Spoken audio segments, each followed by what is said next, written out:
Governor Walz and maybe a few questions. Please. Esme?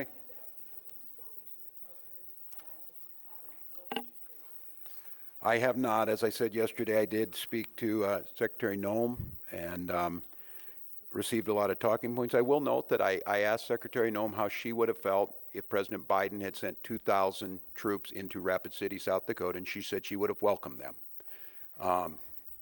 I leave that for the folks of South Dakota to determine. I've not spoken to the president. I would ask him, first of all, the goal here is to make America safe, is what he said. There is no verifiable evidence that any of this is making America safer. I would ask him to de-escalate in the moment, to allow Minnesotans to back up and grieve, to allow this investigation to be played out by the rule of law. I said it again, I have not passed any judgment on this. And to please, whatever it is, leave Minnesota alone. Earlier this week, I don't know if it was if something he wanted to have already made it clear. I'm exiting the stage here in a year. But I told him I have a year to continue to do what I love dearly and what I believe I've been good at, making Minnesota a better place to live. The number of calls we got today of parents asking if they should send their kids to school or not. Minneapolis had to make what I believe was the absolute correct decision to cancel school. We have students out of learning today. I would just ask him, I'm not talking anything about border security. I'm not talking anything about what he needs to do on that. None of this is accomplishing either his mission or making us any safer. So just give us a pause. Let us breathe. Look, we're exhausted. We're exhausted as Minnesotans. We're exhausted as Americans. And this relentless assault on Minnesota, for whatever reason, is just cruel now. It has reached cruelness. So please, just give us a break. And if it's me, you're already getting what you want. But leave my people alone. Leave our state alone. And look again and see what's happening. It's not me saying it. You're hearing it from many others. So that's what I would say. Governor Walz and Commissioner Jacobson, is there anything stopping state and local law enforcement from conducting an independent investigation into this, even if the federal government does not want to have you have a joint investigation? So, great question. We have asked for cooperation from the federal government. We were invited in to do a joint investigation on this initially. We continue to work with the federal government all the time on joint investigations. This is not something new, whether it be with the FBI or other federal law enforcement agencies, so we are accustomed to doing joint investigations. As the governor has mentioned, our Force Investigative Unit within the BCA has a stellar reputation for doing quality investigations, for finding the answers to the questions that people have. There are so many questions out there that I know the public has from watching what's been shown on social media and regular media. And the goal for me would be to provide an investigation, preferably in tandem with the Federal Bureau of Investigation, because we work with them all the time, and they do have all the evidence in the original investigative notes and reports. We have none of that. They have shared none of that with us. We would welcome the opportunity to jump back in, to do that investigation, use our high quality investigators from the BCA to be able to do that with them, to find the answers that the public deserves. Without any of that information, or without any of that assistance from the FBI or the federal government, we would be at a loss to be able to initiate and conduct a thorough investigation. For us to be able to do that, it would be extremely difficult, if not impossible, without cooperation from the federal government.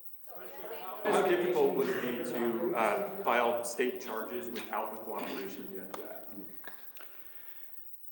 To be able to file state charges, we would need, again, a full investigation, which would include the opportunity to have been at the crime scene, to have had the opportunity to take a look at all the video and evidence that the FBI would have in their possession.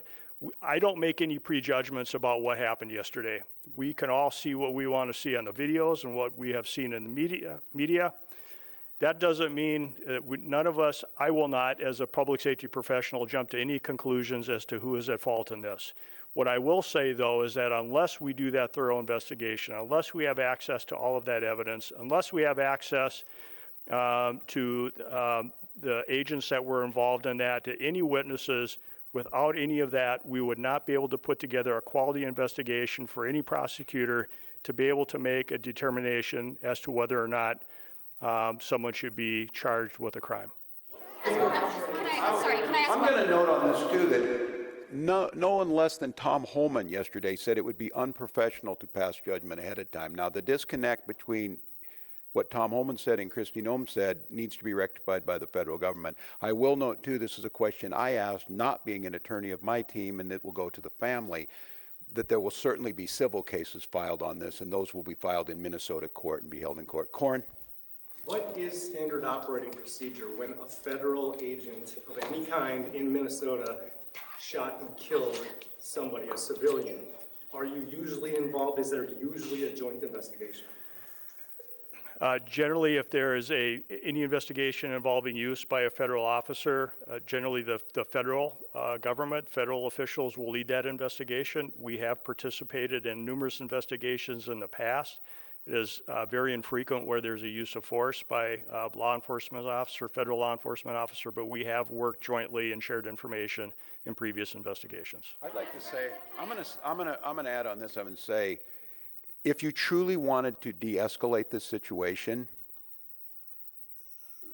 the logical conclusion would be to follow that procedure and allow Minnesota to participate. And that's where we started yesterday, and it's one of the reasons I came out here, and I'm not going to criticize that because that was the proper process, and I'm going to have to talk to Minnesotans to try, and it's a very difficult task. I think we all know what can happen here, to calmly wait until all the facts come out.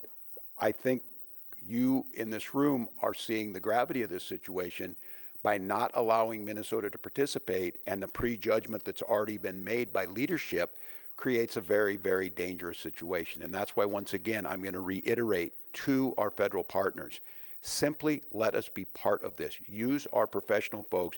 They will gain you the credibility and the trust of Minnesotans to believe the work that you're doing is honest, and it's not just a whitewash to backfill a predeceived notion. All right, so I got time for. That the state can do to put in additional protection around schools or to allow for additional e-learning days for these situations? Yeah, it's interesting, Dana, that you would ask that. We were just, as we were coming in here discussing, someone asked about that, and they mentioned Ruby Bridges and the Little Rock folks about escorting people in. We have not determined that yet, but it is a situation that we're going to have to explore. As I said, again, the thing that cut me deeply was watching what happened in our schools and the chaos, and I was on with Commissioner Jett this morning as he's talking to folks from St. Cloud to Duluth about what they think about today. Should we be in classes today and tomorrow in those schools, or does it pose a potential risk? And so we're trying to figure that out. I think many of the things and the lessons we learned during COVID is local communities and local schools being able to make some of these decisions in the long run probably gets us better outcomes, but we are deeply concerned with that. I'm going to come back as soon as we get any more information from all of you. We'll be in front of you again. I will reiterate, and many of you know my wife Gwen, the First Lady, is an English and literature teacher, and we were talking about some of this, and she got asked the question, and it was when will all of this end? And what Gwen said, it will end when enough people say it will end, and I think that is sage advice. And then I couldn't help but thinking, and it scares me a little bit. I heard those words. We remembered, many of us in here in sophomore, when we read it, that the party told you to reject the evidence of your eyes and ears. It was their final, most important directive. It certainly feels like that in this moment. And so I want Minnesotans to not believe that I'm telling you not to be angry, not to be scared, not to be feeling a little bit hopeless in this moment. But I would also say this, and I saw it last night, I saw it during George Floyd, I've seen it throughout our history. When things looked really bleak, it was Minnesota's first that held that line for the nation on that July 3rd, 63. And I think now we may be in that moment that the nation's looking to us to hold the line on democracy, to hold the line on decency, to hold the line on accountability, and more than that, to rise up as neighbors and simply say, we can look out for one another, we can have differences, but we've proved to the world going on 250 years that our democracy could hold. It feels to me like we're at one of those inflection points, that simply asking our government to give us accountability, listen to local leaders, ratchet down the rhetoric, let people feel safe in their person, and let's let our kids go to school without fear. Let's let our kids go to school knowing that tomorrow could be a little better day. And so we're going to work on that. I'll leave you with this, and I'm not sure when we'll get in front of you next, but to Minnesotans, again, just one last time, don't give them what they want. Don't give them the unrest that they want. Don't give in to allowing them to bring more folks in here. Don't allow them to expand this somewhere else. Rise up, wrap your arms around your neighbors, peacefully express your First Amendment and your constitutional rights, and let's start healing, get some answers, and move Minnesota forward. Thank you.